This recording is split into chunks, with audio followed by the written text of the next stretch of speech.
You're getting ready to enter an episode where we're going to talk about some classic college football as the Nittany Lions and the Fighting Irish meet for the very first time. Timothy P. Brown comes on to tell us all about this story in just a moment.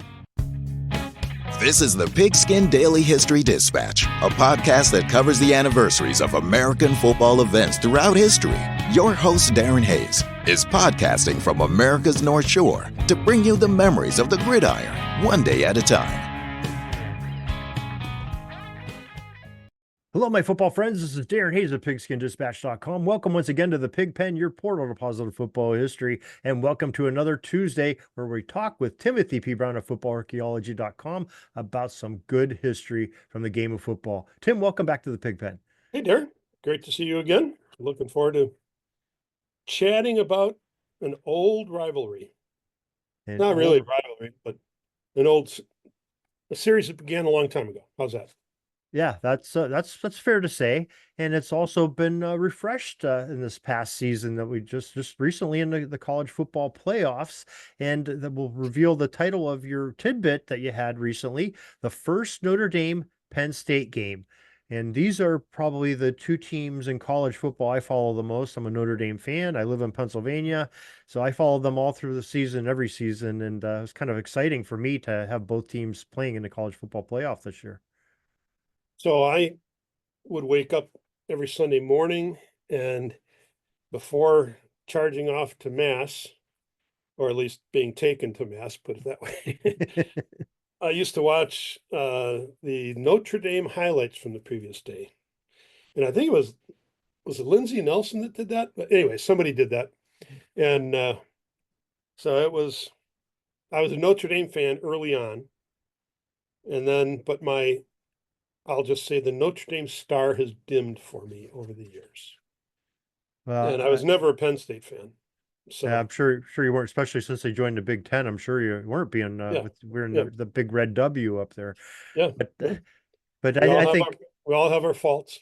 But I think just like you, I mean, every young Catholic boy gets a lot of things beat into them from women wearing habits and going to Catholic school, and one of them was the love Notre Dame, and that's one of the things that stuck with me.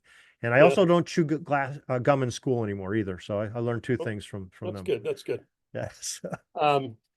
Yeah. So this game, actually, one of the cool things about, they're both obviously storied programs, right? Long-term success. And yet when they first met, they were still pretty pedestrian programs, so their first game came in 1913. And at the time, as I was doing research for that article and a couple others that were involved, there was an article talking about Notre Dame before they played. Actually, it was the year before. Sorry, it was in 1912. They were playing Wabash, and Jesse Harper, who was the coach of Notre Dame in 1913 through 1918, was the coach at Wabash in 1912. And so some of the innovative things that he did at Notre Dame, he'd taken from Chicago, developed them further at Wabash. But the Wabash Notre Dame game was positioned in the newspapers as the Indiana Small College Football Championship. They weren't at the same level as Purdue or Indiana. So Notre Dame was this dinky little band of Catholics up there in South Bend, and Wabash, I don't know what they are, Methodists or something like that. But and both all male schools at the time. So it's just one of those classic. Back then there were so many.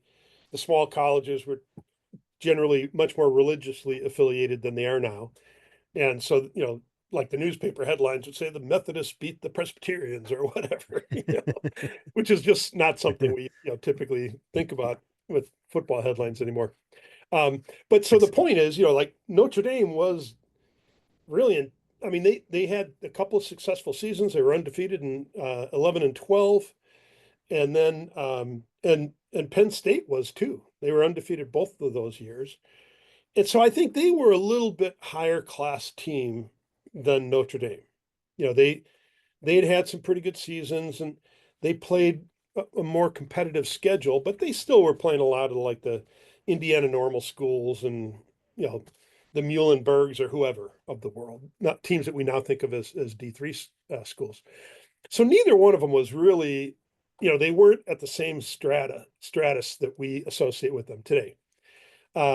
So anyways, Notre Dame heads out to Army, and in, a very famous game, they end up beating Army, like whatever it was, 34-17 or 34-12 or something.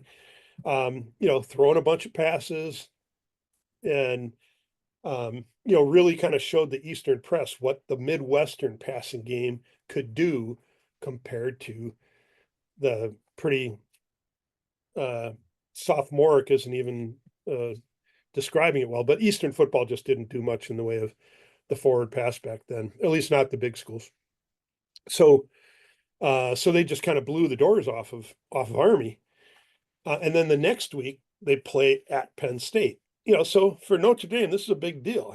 They beat Army, and then they're going into Penn State, and Penn State had a guy named Shorty Miller, who was their quarterback, and he was probably kind of like, I've never been sure exactly how to pronounce his name, but Gus Darius, I believe is the pronunciation, with Notre Dame's quarterback.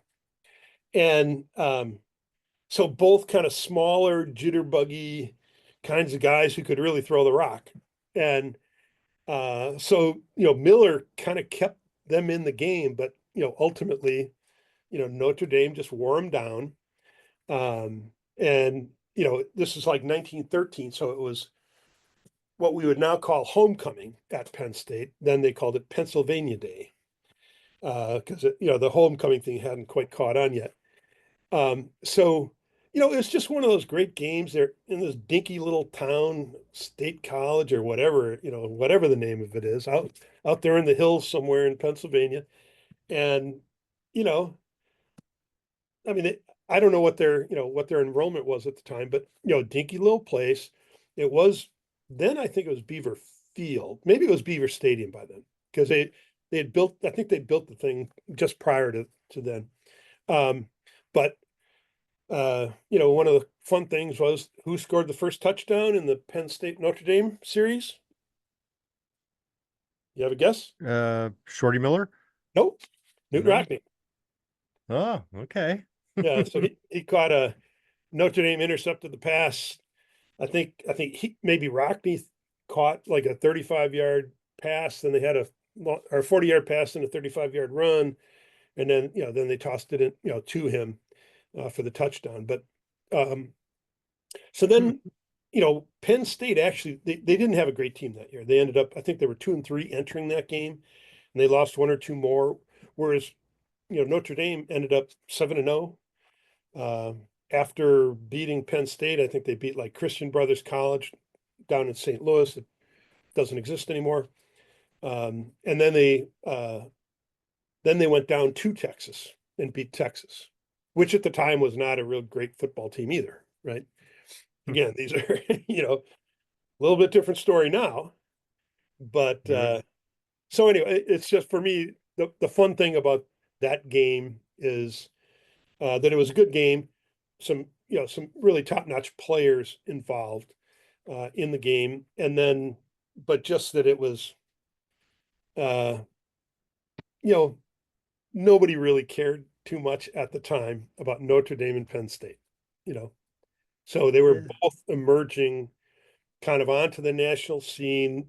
Penn State probably really came on with when Bezdek, became their coach, and they go to the Rose Bowl in like 24, I think it was 23 or 24. Notre Dame's in the Rose Bowl at 25 when Rockne's the coach. And so, they were both serious players by the 20s, but in the teens, still kind of marginal, still not quite there. Yeah, I guess something I recall back doing research for a book I wrote last year on when Greasy met the Wonder Coach. Andy Smith, the coach, ended up being the coach of the Cal Wonder teams, attended Penn State his first couple years, if I remember correctly, and he left Penn State to go to a much more established college team of the University of Pennsylvania, the Penn Quakers, who I guess at the time was the largest enrolled university in the United States. Yep. And now you look at them today, I don't know, have the attendance figures, but I'm sure Penn State in State College, that campus is much bigger than the University of Pennsylvania in Philadelphia by enrollment or anything right now, especially as a football power. So it's just amazing. And that's only probably 6 or 7 years. I think it's like 1906, 1907 when Andy Smith was there, to where you're talking about 1913. So that definitely. Well, I know Penn was the biggest school in the country when World War I started, just because it came up in my first book. They had 7,000 students. So, Yale and Harvard were among the biggest. And then like Michigan was really big, Cal was big, Wisconsin was big. So some of the Midwest, land grant schools were pretty big. But otherwise, I mean, still Penn, 7,000 students, So schools were just much smaller, back then, even state schools, Oregon went to the 1916 Rose Bowl, 1917 Rose Bowl, and they had like 800 students, and so it's just a whole different world, whole different world. But, and they took whatever kids they had on campus and tried to make a football team out of them. Yeah, that's just some amazing facts, and amazing what the history of the game, how it's changed, and some of these forgotten facts from yesteryear that it's hard for us to appreciate now, but when you bring them to light in your tidbits, it really sheds some light on an amazing story of what football really is and some of the people that did it. Maybe you could share with the audience how they can partake in some of your tidbits. Yeah, just my site is footballarchaeology.com. It's a Substack site, so just go there, take a look around, and if you like it, you can subscribe. There's free and paid subscriptions. Basically, the free subscription, you get about a third of the things that I post. You'll always get the podcasts; those are always available. And then, and then there's paid subscriptions as well. And then you can follow me on Blue Sky as well. Well, Tim, we appreciate what you do at footballarchaeology.com. We really appreciate these nuggets of knowledge that you share with us each Tuesday, and we'd love to talk to you again next Tuesday. Looking forward to it. Thank you. That's all the football history we have today, folks. Join us back tomorrow for more of your football history. We invite you to check out our website, pigskindispatch.com, not only to see the daily football history, but to experience positive football with our many articles on the good people of the game, as well as our own football comic strip, Cleat Marks Comics. Pigskindispatch.com is also on social media outlets, Facebook, Twitter, Instagram, and don't forget the Pigskin Dispatch YouTube channel to get all of your positive football news and history. Special thanks to the talents of Mike and Gene Monroe, as well as Jason Neff for letting us use their music during our podcast. This podcast is part of the Sports History Network, your headquarters for the yesteryear of your favorite sport. You can learn more at sportshistorynetwork.com.